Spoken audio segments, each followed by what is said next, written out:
Emmett, GM, and welcome to the first episode of Shipped. How's it going? It is good to be back, I guess. Absolutely. Yeah, we've had many conversations on Solana Floor. This is the first time we're doing it as Shipped, as a very specific Solana mobile focused show. I'm super excited actually because we get to do this once a month now. And arguably, we're going to dive a little bit deeper into the Solana mobile ecosystem than anyone ever has done. Again, it's going to be a recurring show. So in my mind, it's as important as the Apollo missions, and I'll happily debate that. But every month we get to sit down, we get to talk about the milestones, the achievements, the apps that are being launched. I think we're very close to 1,000 apps on the Seeker now, so super exciting. We're going to talk about the builders. We're going to talk about the users who are finding brilliant apps in the mobile ecosystem, and of course, some of the things that still need work. So we're going to be very balanced.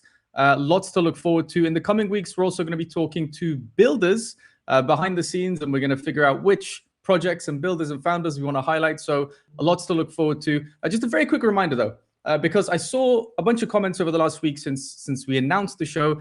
People were asking about the Seeker Season 2, whether it's over or not. No, it's not. It is live. So if you do have a Seeker and you haven't checked your activity tracker for a while, you're probably leaving some rewards on the table. Go and check that. Over 10,000 people every single day are using this thing, including myself. And yeah, let's maybe start there, Emmett. It's quite surprising to me that the daily active user count has gone up and to the right since the SKR airdrop. Again, I'm one of those 10,000 people that are using it every single day. And yeah, let's start there. Thanks for joining us. I'm super excited. How are you feeling about all the progress that's been made and the 10,000 daily active users? It's great. It's great. Frankly, coming off the heels of Saga, where, there was a lot of lessons we learned, and the users that came there was like this early cohort of users who really cared deeply. And then when we decided to bring Seeker to market, we didn't know if we would end up with that same core of enthusiasts and quite how big it would be, right? Because with Saga, we sold 5,000, and then it was quiet, and then we sold the rest when the market turned upside down. So for Seeker, having sold more than 150,000, we weren't exactly sure what that core enthusiast audience would look like. And to your point, more than 10,000 daily active users, many more monthly active users. We have people signing tons of transactions. We have people holding really meaningful balances on their phones. So for us, we're seeing all the signals that we would want, that for a portion of our users, this is solving a very real problem. And those users definitely kind of see the light and see where we're headed with this whole project.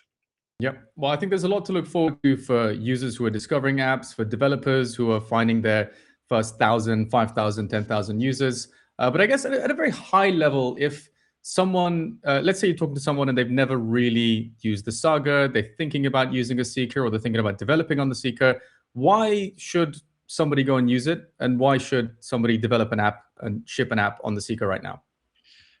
If you're a user, if you're anybody who cares about digital assets, crypto, the whole thing, there's only one way for those experiences to feel native on your phone, and it's with Seeker.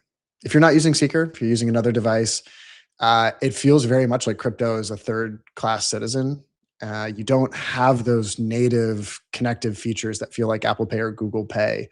You don't have the best possible security that your phone can offer. All of that is walled off from all things related to crypto. Because we built Seeker from the ground up, and because we've built the Solana mobile stack, users on Seeker get the best of the best. They get a first-party experience. It doesn't have to feel confusing or clunky or insecure. It just works, and it's just secure. So if you're a user, if you're somebody who holds any assets of any kind on chain, it just makes sense. And if you're a developer, we have this super hardcore audience. Like, if you try to start on mobile, which I think more and more crypto apps are going to really lean into mobile, if your plan is to just ship through the existing app stores to start, you're going to run into all sorts of red tape, all sorts of complicated approval processes, and trying to stand out in a sea of hundreds of thousands of apps is really hard, especially in a category that gets no love from Apple and no love from Google.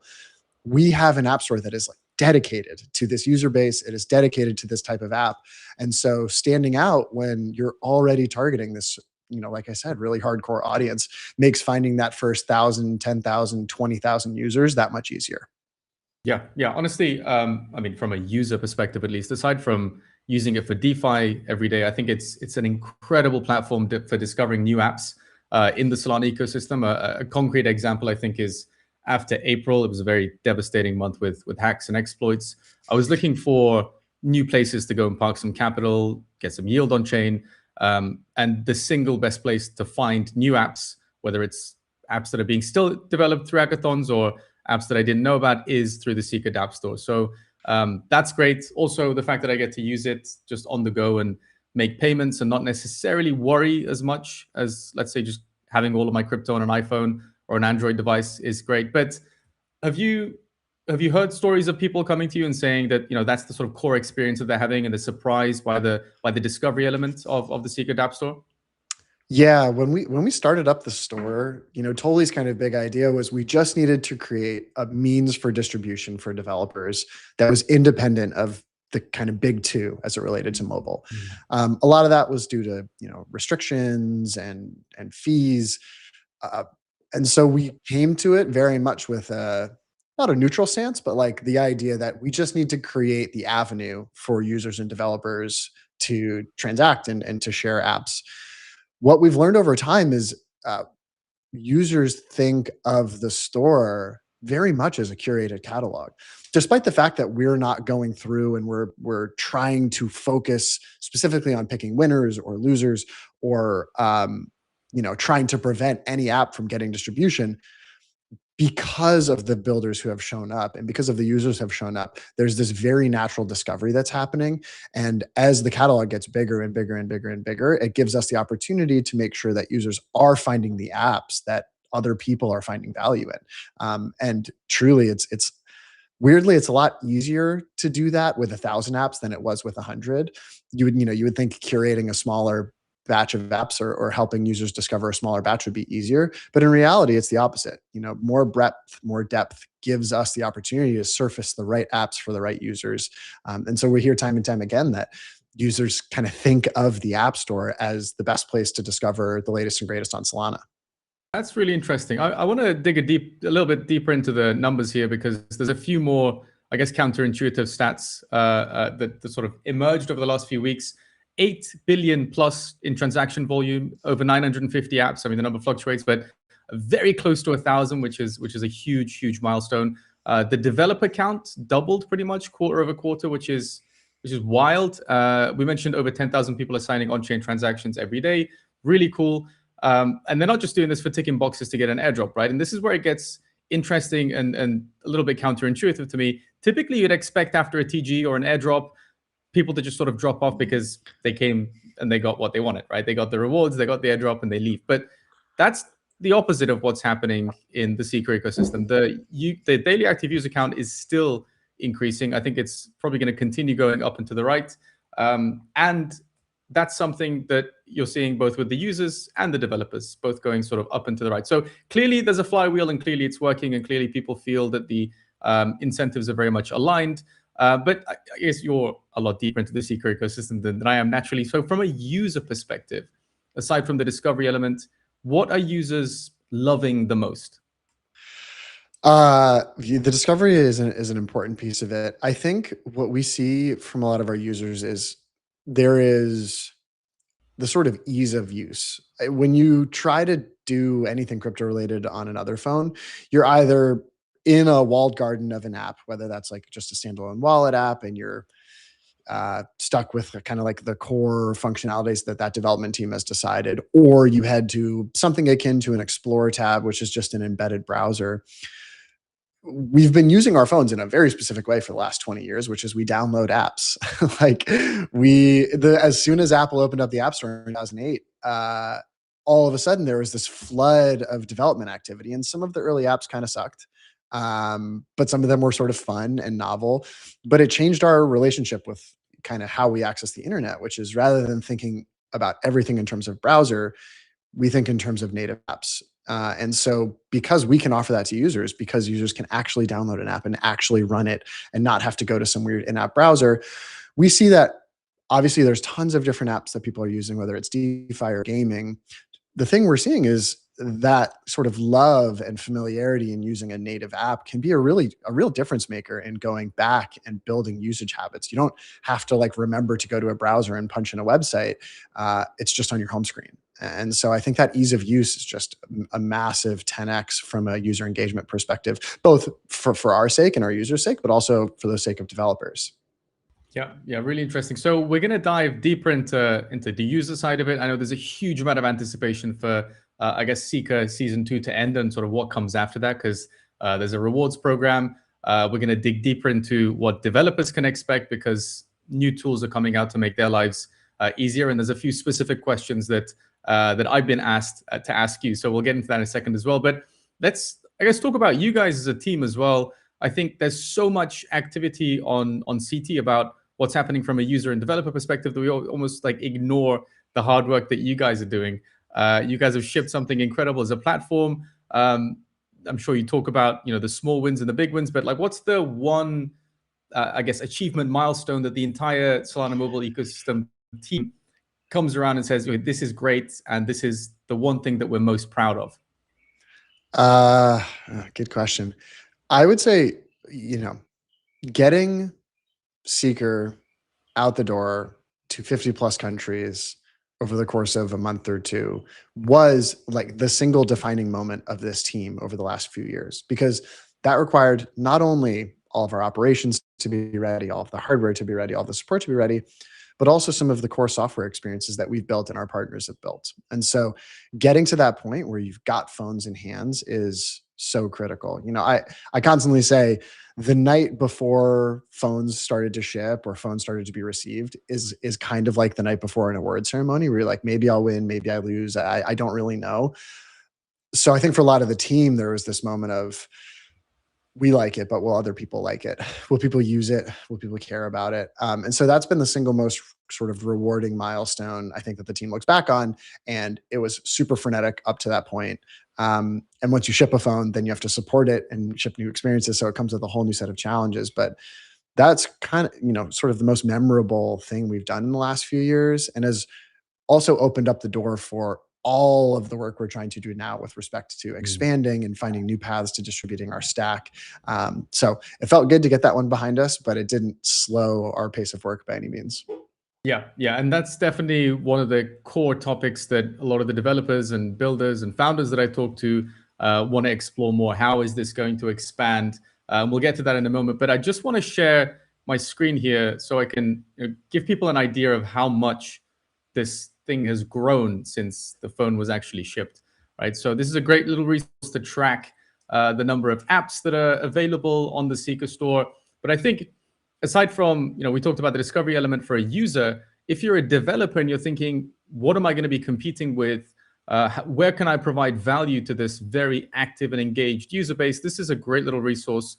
You can basically order this by category, and you got some top picks in here. You got your DeFi category, games, DeepIn, NFTs, all sorts of categories, right? Solana Floor is there as a media source. But this is a great resource. Out of all the 962 apps, you can see what's getting most engagement, what the sort of feedback has been. And I urge everyone to go and check this out. And if you are a developer, this is probably step number one in terms of figuring out what people are using and what they need, and where you can provide value. But Emmett, so the developer element is something that you guys have focused so hard on, because that's essentially how value is being provided to the users, right? So obviously it's impossible to keep track of everything and all the activity that's happening. Another thing, very quickly, while I'm on this, actually, I just remembered that I want to share with people is a post from Eno. Now, this is just going to help us sort of get a sense of how fast everything is developing. So shout out to Eno for compiling this little resource for us. It's all the things that are happening that he thinks are worth talking about this month in June. Seeker team's going to be at Island Owl. So if you are there, go meet with the Seeker team. They're going to be doing workshops. There's some Seeker handouts happening as well. I also heard through the grapevine that you guys are hiring a senior backend engineer. So if anyone here in the audience fits into that, then maybe send Emmet a little DM and make his life even harder than it already is. But a few key stats here that I want to sort of talk about as well. Tramplin attracted 775 new Seeker stakers and over 4,300 SOL in new stake. That's a massive accomplishment just by using the Seeker as a distribution platform. B-Man, the legend himself, shout out to B-Man. He's shipped a new template, and that's basically making it even easier to build and ship Seeker apps. So thank you to him. Totally, this is a great quote from him. He's basically saying this is the best place, the easiest place to find your first 1,000 users. I mean, you read through a single post like this, and it becomes abundantly clear to me that this is the easiest place to get very fast distribution, test, iterate, find out what people love. So it feels like it's the best time to ship a Seeker app right now. Would you agree with that, Emmett? 100%. Yeah. And I know there's this paradox for developers, which is when you shipped in the early days and there were 100 apps, discovery felt easy because there were so few apps. Now there's more apps, but there will only be more apps in the future. So like the best time to ship was yesterday. The next best time to ship is today.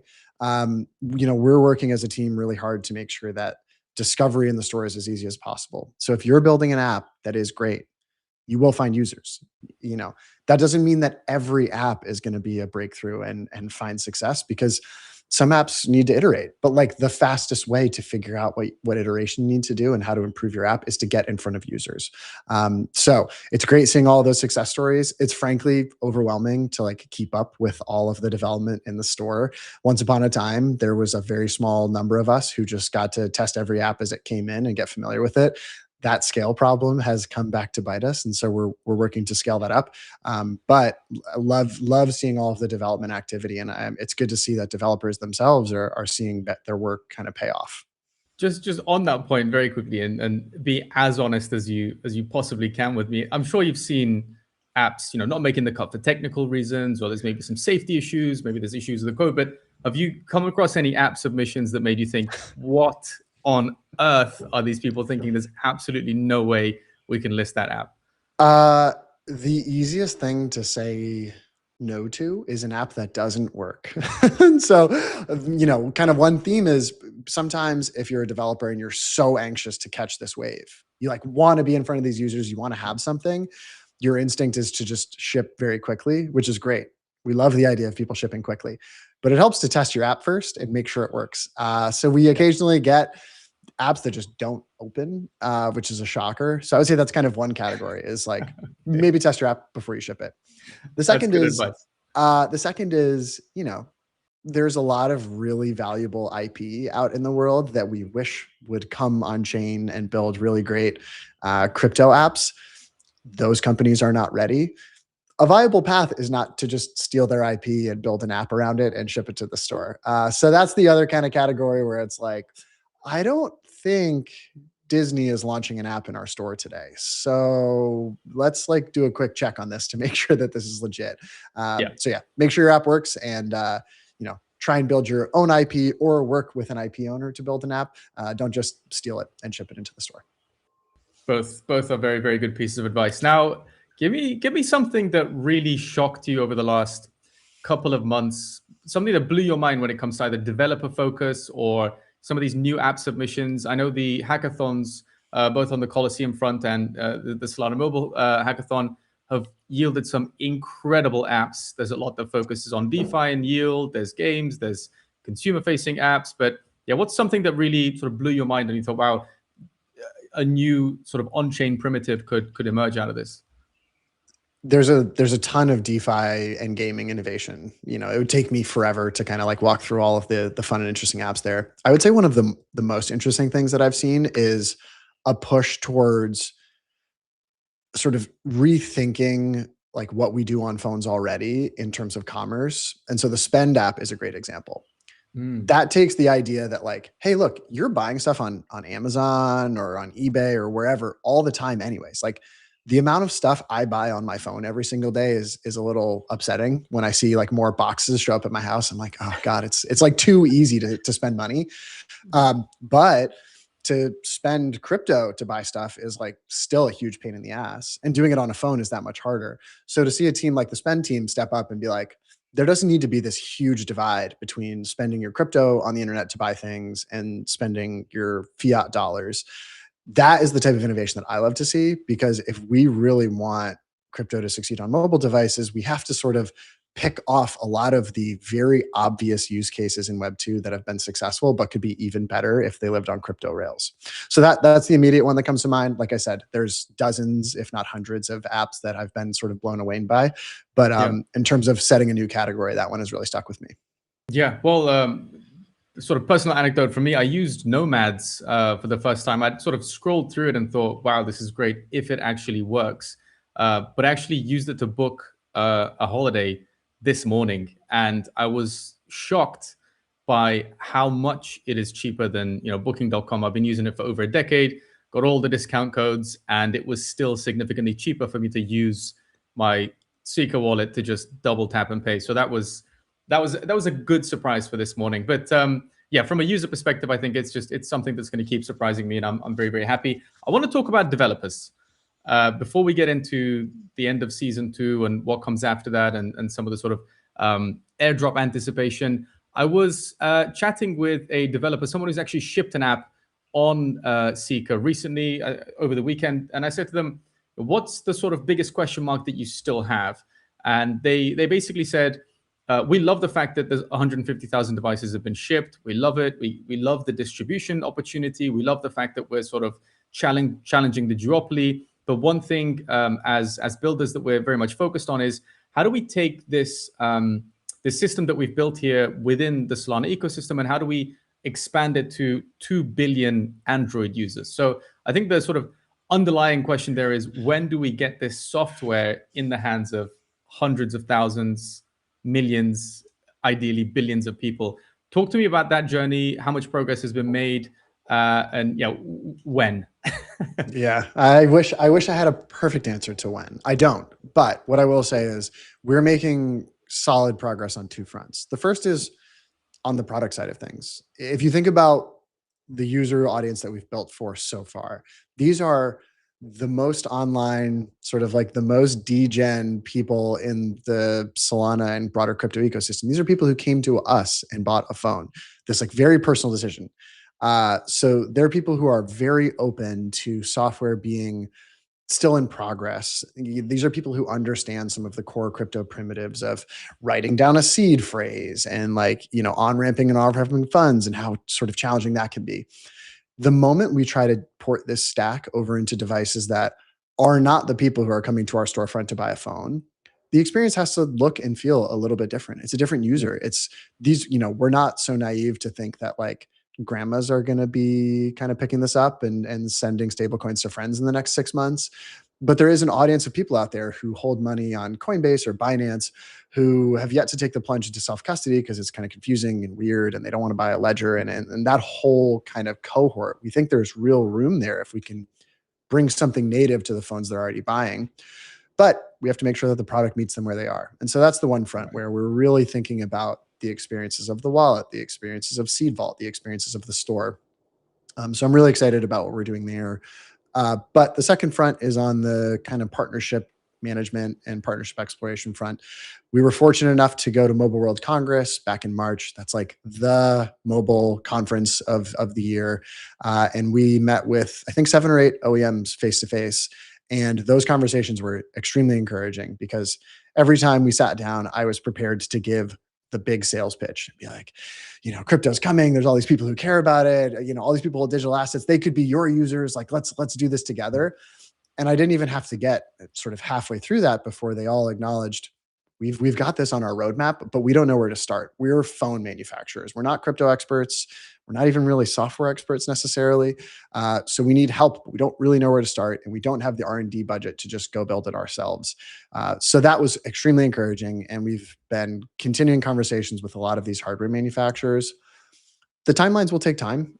Phones get planned a year in advance. By the time Apple is shipping the iPhone 17, there's people in a lab working on the iPhone 19. The same is true across the industry.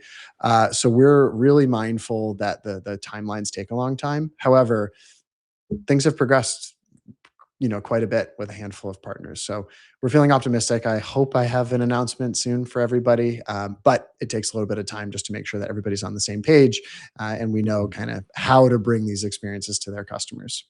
Right. So just going back to those conversations that you had in, I think it was Barcelona, this conference you mentioned, right? So these OEMs, these original equipment manufacturers, and the sort of optimism that came out of those. Is it fair to say that they agree with the framing of the Seeker as a demo device to some extent, and that the 150,000 phones that were shipped is very much a case study, and that eventually these people are more than open to the idea of the 2 billion or so, it's a huge number, Android users potentially using apps and technology that comes out of the Solana mobile stack. Is that a reasonable conclusion?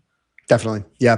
And think about it. If you're somebody who makes and sells phones, you're kind of, unless you're Apple or Samsung or Google, I guess, you're kind of a commodity seller. It's frankly a pretty ugly business. You like build a phone, you have a little bit of margin, you sell it, it's hyper competitive.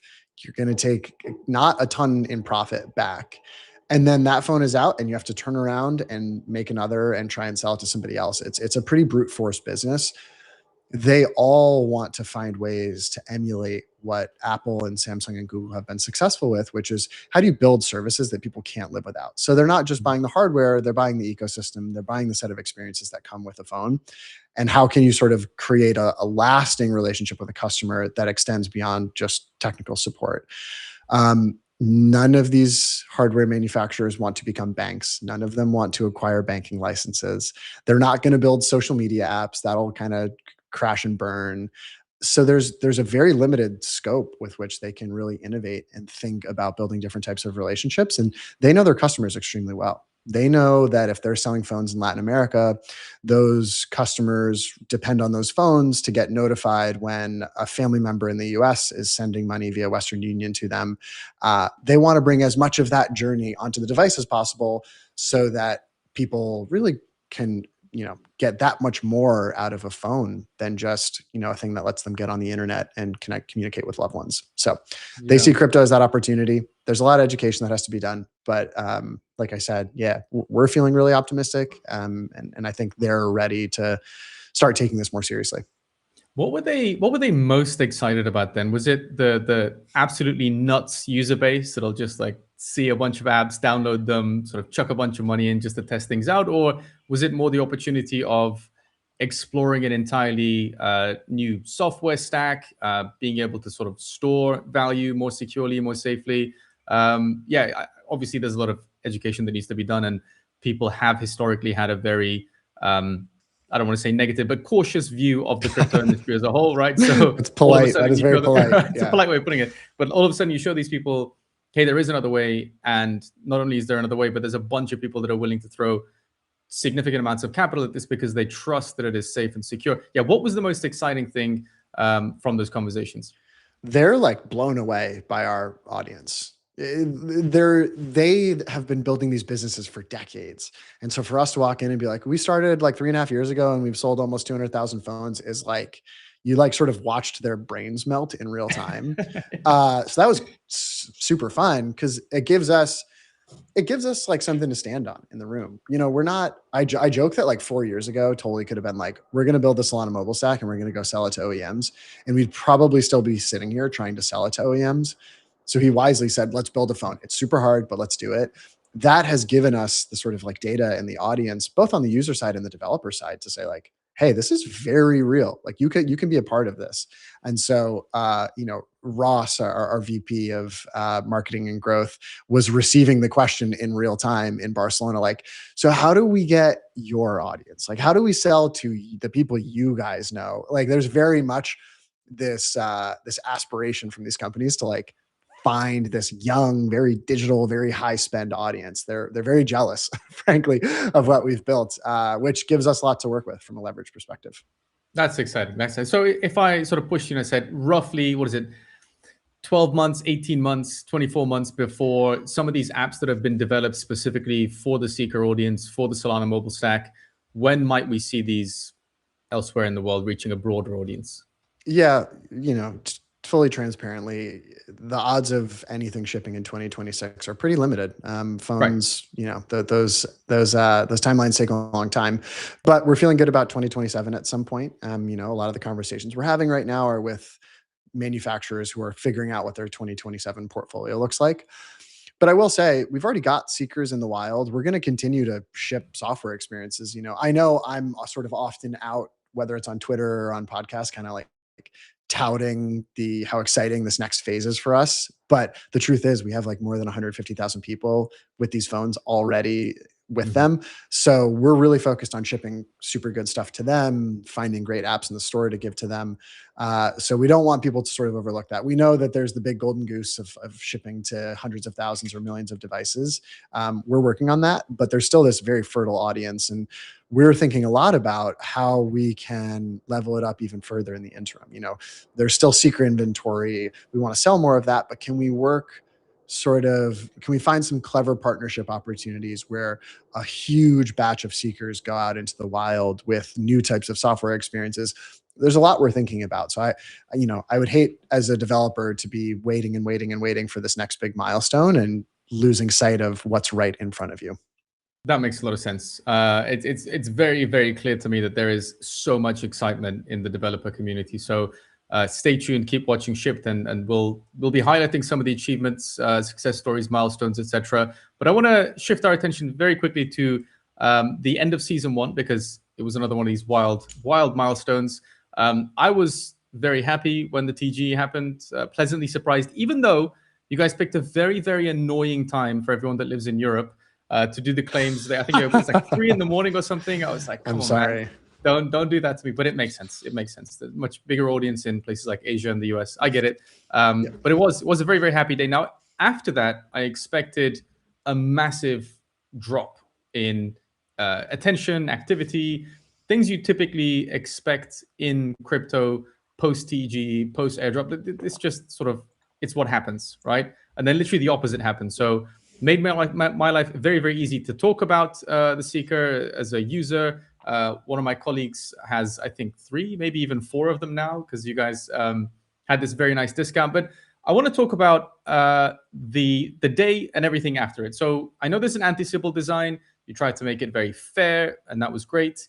Now I think about 70% of SKR is staked, right? If I'm not mistaken, it's a clear signal of long-term alignment with between the people and the token. So curious, Anthony, what's your read on everything that happened during and post TGE? God, during was quite a journey that kept us up. That both kept us up late and not as late as I expected. Like the sort of command room of the war room of like, okay, we're about to hit the button, it's about to go, to, all right, guys, I think everybody can go to sleep, was way shorter than I thought it would be, which is a huge kudos to our product and engineering team. Our director of product engineering, Mark, I think really did a great job of sort of rallying the troops around how important this moment was. So huge shout out to our team there. But in the aftermath, it was really encouraging to see people sort of believing in the vision. We didn't have venture capital looking to dump on retail. We didn't have a bunch of insiders who were looking to get out. And I think we're in a fortunate position. We're backed by Solana Labs. And so this wasn't a cash grab for us. We could have waited. We could have done the token in a year, in 2 years. But myself and the rest of our team were of the mindset, this is a forcing function for us. We now will have shipped a token. We will have token holders across the ecosystem. It is incumbent upon us to make sure that everyone gets to capture the value of this growing ecosystem now. And so you can always make arguments to wait. But once the token's live, then you just really got to hit it. And so right now we're doing, a lot of the things that we sort of communicated in the run-up. Things like, decentralizing some of the core infrastructure, both of the dApp store, but how devices register themselves on the network. A lot of that work is in progress. Of course, we're working to bring additional hardware manufacturers online. So a lot of the things that the token will ultimately service are in progress now. And I don't think we would have quite as much urgency on those activities had we not yet launched the token. So it's very, very much selfishly, it keeps our team driving super hard, knowing that there's, hundreds of thousands of token holders around the world. And we need to make sure that that token plays a critical role in the future of this business and the value that's captured on our platform. Right. That makes sense. I'm seeing some comments come through from the community. One user says, "I love my Seeker phone. It replaced my Samsung." I'm in a very, very similar boat. I rarely use my iPhone these days. But I know that people like that, myself included, are going to be thinking about season 2. So season 1 happened, TG was great, everything worked, 70% staked is definitely worth celebrating. You might not have a date for this yet, but I know people are itching to find out about season 2. It is still active. When is it going to end? When might there be a rewards program? Do you have any sort of timeline about that? Nothing I can share. One thing I will say is the sort of like burst in new apps coming online has given us an opportunity to think about season 2 slightly differently than season 1. So we'll have more to say about that soon. But when people think back to season 1, we had, I think, like low hundreds of apps, maybe on the order of 200 to 300. Now we're closer to 1,000, obviously. So thinking about how the community sort of rallies around driving usage, driving the platform, making sure that we have built as much of a flywheel and get it spinning as much as possible. More apps gives us ways to kind of try new things. So I'm not intending to be too cryptic there, but what I'll say is I don't have a date yet, but the way season 2 wraps up and some of the milestones between here and the end of it will look slightly different than how season 1 came to an end. Interesting. So soon is the TLDR of it. Yeah, I guess. Soon is relative, but yeah, sure. We'll say soon. Okay. One other comment that I want to highlight here is someone says, "Hi, I'm using my Seeker as my daily since the release. And it's the only phone I've ever bought that's actually paid for itself with staking rewards. The SKR token keeps paying. So simply amazing. It's great to see some of these stories. Also the case for me. I mean, for years, I would get a new iPhone and spend over $1,000 or something, and Apple's definitely not giving me anything in return. So I am absolutely in the same boat as these comments. Now, speaking of season 2, though, one thing I want to very quickly mention is that if people are wondering where they can track all the rewards and the perks and the upcoming perks and so on and so forth, we do have a really useful resource on the Solana Floor website. We've called it the Seeker Hub, and thank you very much, Emmet and team, for helping make this a reality. So I'm sharing my screen here so people can go to the Seeker Hub. You can see all the past airdrops. If you scroll all the way down, these are the rewards that other teams have given. But most importantly, you see what's active at the moment. So if you're a user and you get your hands on some of these apps, there's perks, there's points to be used. I mean, you can go through the list. I'm not going to highlight them individually, but it is a great resource. So if you're not already using this, in addition to the Seeker tracker, it is a great resource to use. Seeker season 2. What's one thing that people should, I guess, be taking advantage of at the moment, Emmett? Yeah. Well, I mentioned kind of more apps. I think discovery of everything that's coming to the store is great. We're also, as a team, trying to figure out what people are comfortable with respect to, how much of their on-chain world they're willing to keep locally on a phone. For every person, like I'll speak for myself. I have some hardware wallets. I keep some staked funds like totally offline. Yeah. But then I have quite a bit on my Seeker. I have multiple Seekers that I keep a lot of funds on. Trying to figure out like exactly how comfortable people are storing meaningful amounts of their on-chain value in a phone is really important to us. And so trying to see activity is important. We want to see people moving a lot of funds. That has always been the game for us. But like what can people get comfortable with? How much trust do people have in Seed Vault and the technology we've built to hold their funds, knowing that they get that extremely elevated security profile, but it's also very easy to then use those funds and put them to work.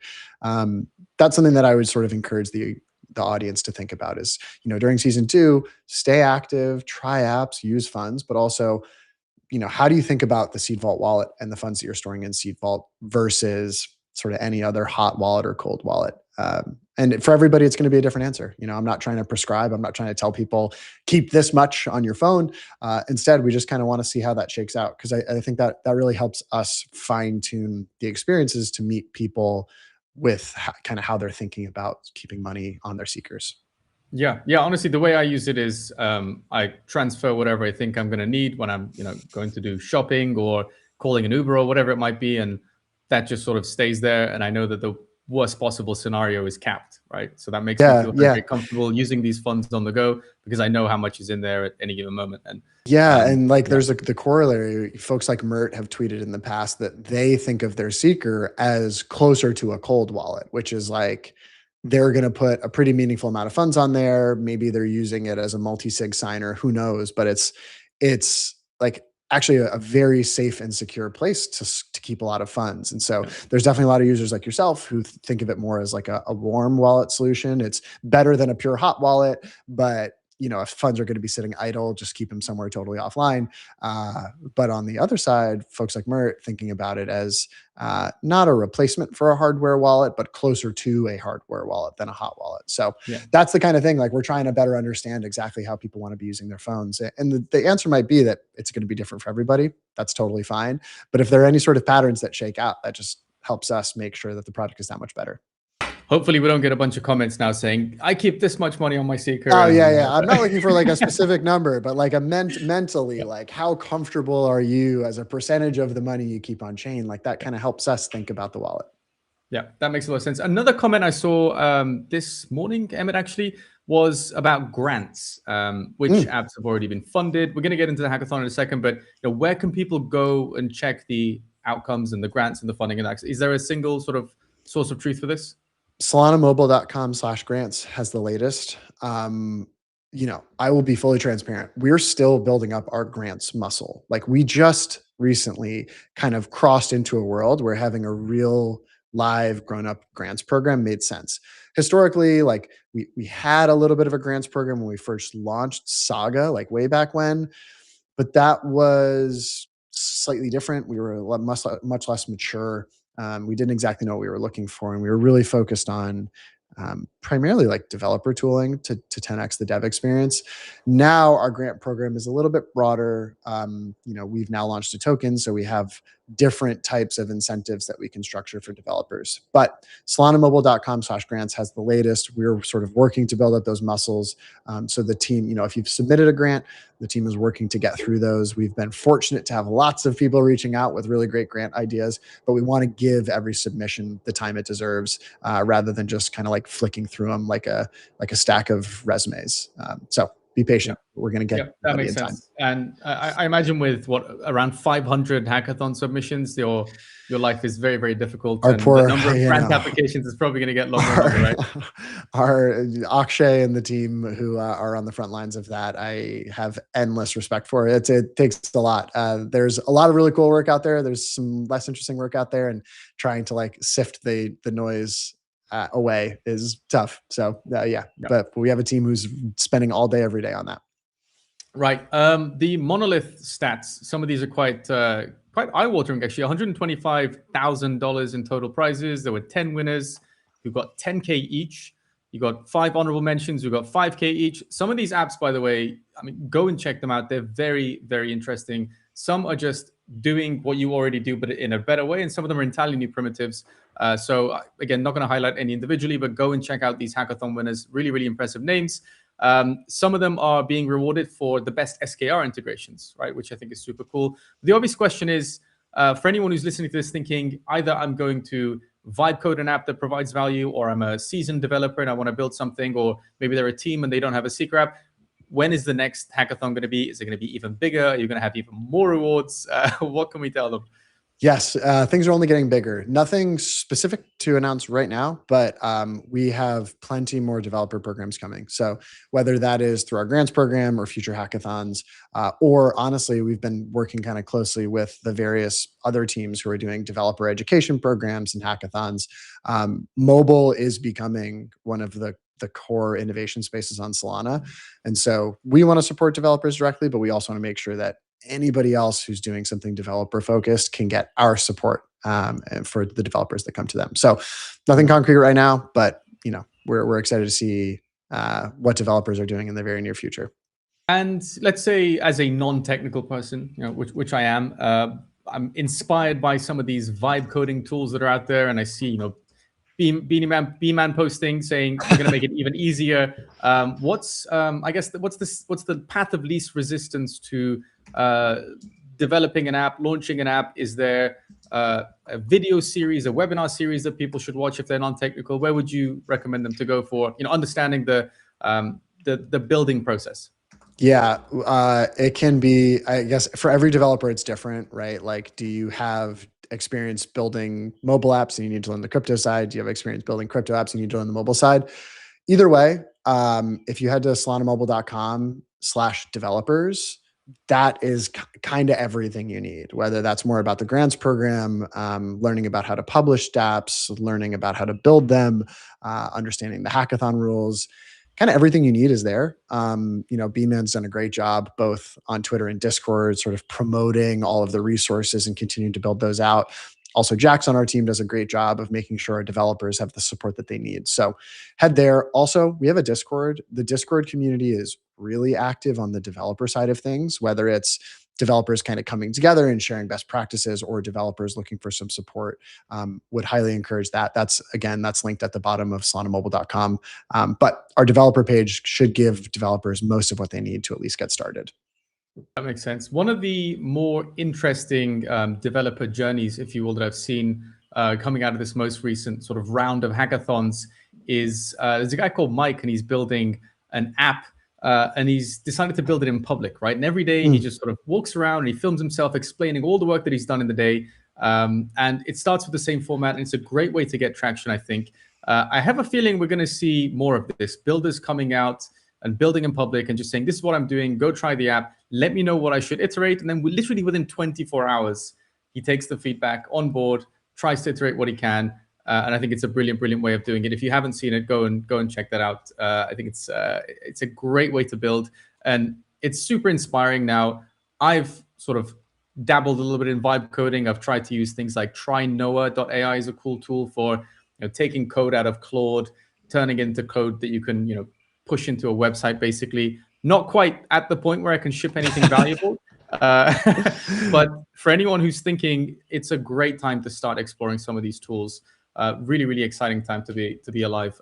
One thing I'd say there is, a couple 5-10 years ago, there was a huge shift in like content creation, right? Where people could become creators because the tools had become so democratized. You didn't need $10,000 Final Cut Pro seat. You didn't need a Mac Studio. Like you could kind of hack it with CapCut and a couple other things on your phone and then ship to YouTube or TikTok. Like it pretty meaningfully changed the game for anyone who had ideas but didn't have the access to the tools to distribute those. I think a lot of the like AI and vibe coding tools can serve a similar purpose, which is there's a lot of people out there with really cool ideas for products who just didn't have the tools or the skills to do that historically. The introduction of these new tools can make everybody a creator, for lack of a better phrase. I know that can be a little bit of a dirty word to some folks, but like if you've got ideas, you can like ship them now. And not only that, we have a store that lets you ship with pretty low friction and get in front of a really active audience that you can learn from really quickly.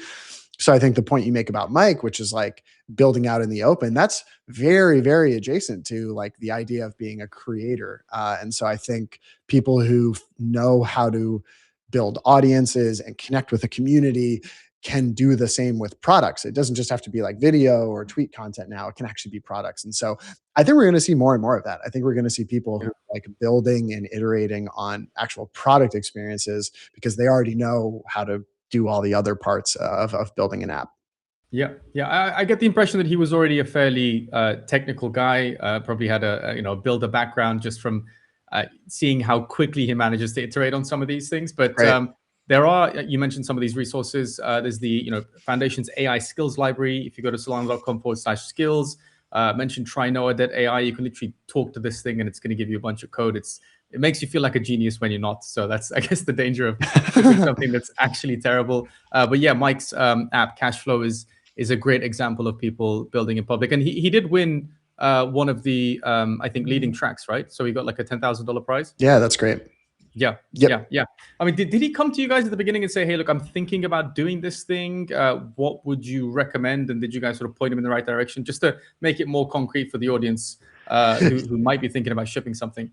Yeah, I actually don't exactly know how the Mike journey came to be, which is great. I actually like that there's enough development community that like I personally don't need to push a developer to do anything, that we've got that sort of natural magnetism. But what I'm sure our team said was, we want as much developer content out there as possible. The truth is just like hitting a docs site when you're a builder is not like the most inspiring thing. I'm very proud of our docs. Like I'm sure we have some of the best docs in the industry, but it's not like the easiest place to feel inspired and get started. And so the more sort of user generated, developer generated content that exists, I think that makes the mental hurdle of getting started much lower. So I'm sure our developer support and our marketing teams were very keen to get somebody documenting their journey. I think if other developers want to contribute in that way, we would love to see that. We would love to help amplify and find a developer audience to consume your content. Because there's a lot of user content out there about what apps to try and how to, participate in seeker season. But I think developer content is an area where we can always get some help. Interesting. Now, I told you the last time we spoke that I was going to ask you this question, and you sort of rolled your eyes and you said, stop asking the same question because I don't have an answer. So I know you've been dreading this, but the $1 million question I've been asking you for a long, long time now, if you had to pick a single type of device that you would love to see all of the things that you guys have been working on pushed into in the next 18 months, let's say, what would it be? Is it another phone? Is it a smartwatch, a tablet? You've got smart fridges now that you can literally talk to, and it's going to make like a recipe for you based on what you have in your fridge. Like what type of device would you love to see all of this expand into? You mean like aside from another phone? Aside from another phone. Okay. Or maybe your answer is at this point, I would love to see it in more phones. But yeah. I mean, the answer is I would love to see it in more phones. And specifically, I would love to see it in some lower cost, more widely distributed phones.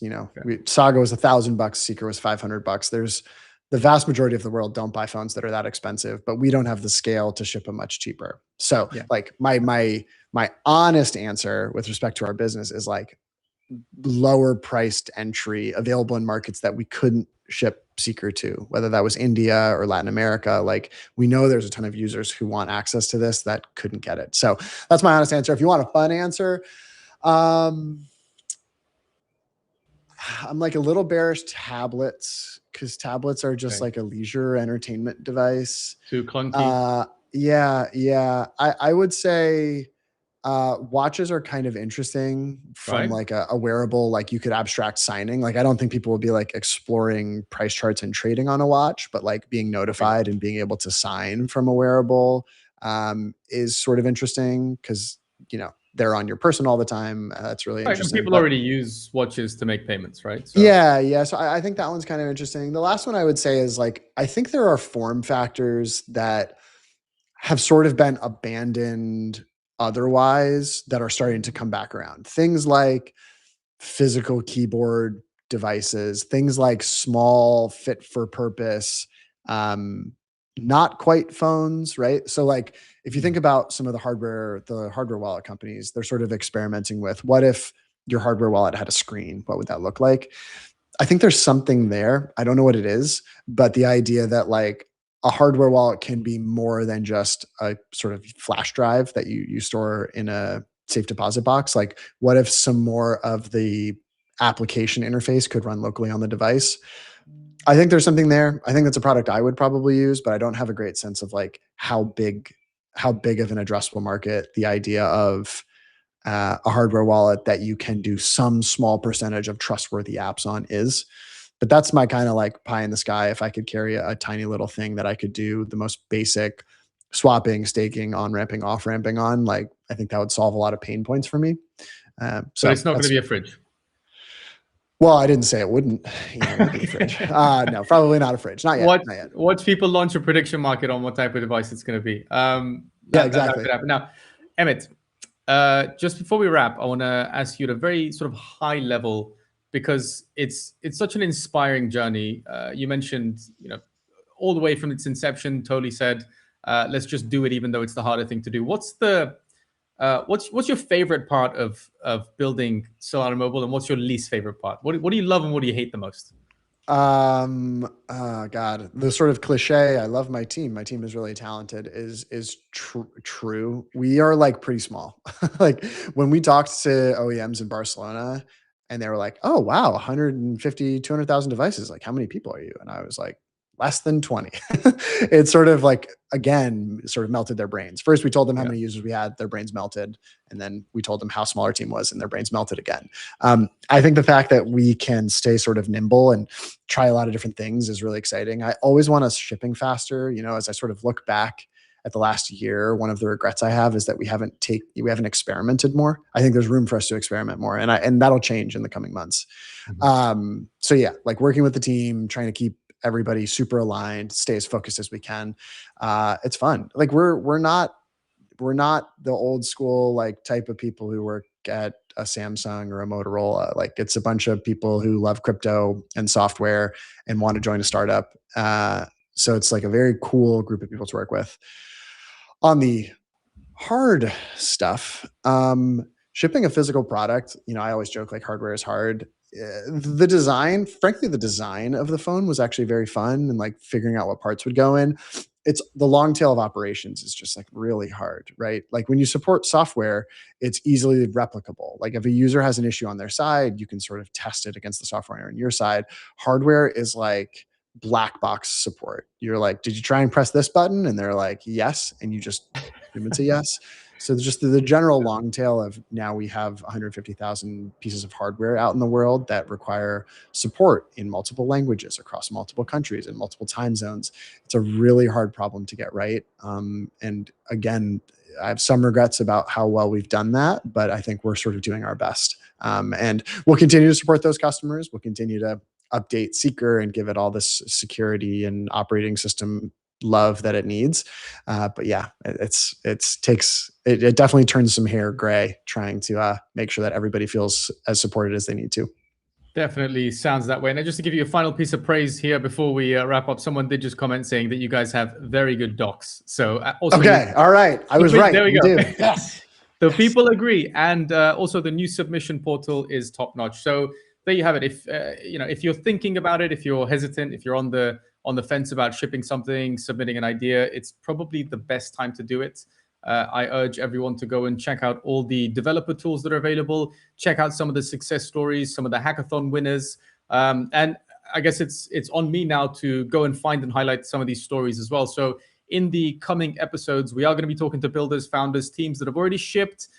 We want to hear about their stories, what they've really struggled with, what they've overcome with the help of these amazing people at the Solana Mobile team, because I want to become a vibe coder that is capable of, figuring out what the tools are, how to use them, and providing something that is actually valuable to people, getting my first 100, 1,000, 10,000 users. As Tony said, it's the best place to do it, the Seeker App Store. And I think from a more selfish perspective, I love this idea of challenging the duopoly of Apple and Android, because historically they haven't given me much. And as one of the comments earlier pointed out, this is the first time I've had a phone that's not only paid for itself, but actually really love using it. So with all of that, Emmett, you and I will be talking sort of behind the scenes about which teams and devs and stories to highlight in the coming episodes. But is there one category of hackathon winners that you'd really like to sort of highlight?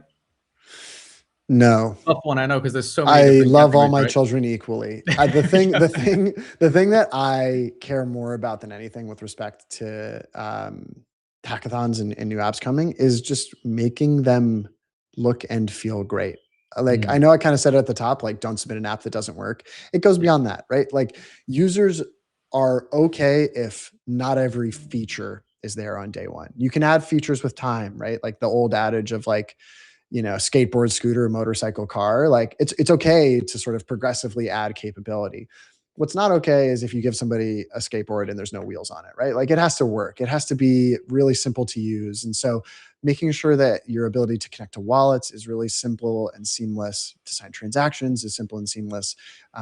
Really think long and hard about usability. There's a lot of great AI, capabilities out there. One of the things that they can do is help you assess the visual layout and the flow and the usability of your apps. And if AI fails you, like there's lots of great users out there who can test it 1 or 2 times and tell you what sucks about it. So I'm not going to highlight a category. I'm just going to focus at a high level on really usable apps. Great apps. Ship them, submit them. I think, really, really exciting time to be chatting to you, Emmett. So thank you so much for making time. I really appreciate it. We'll hopefully be continue these conversations with more builders every month. And just to recap some of the tools that we mentioned, obviously Seeker Season 2 is live, by the way, so go and check your activity tracker. But the Solana Floor Seeker Hub is a great place to see all the past, present, future perks, maybe potentially. And maybe DM me. Don't DM Emmett, the guy's busy. DM me if you're building something really cool. I'd love to chat with you, and we might be able to highlight it on the show. Emmett, thank you so much. Thanks for having me. I will happily come back whenever you want. Excellent. And to everyone watching, see you all next month.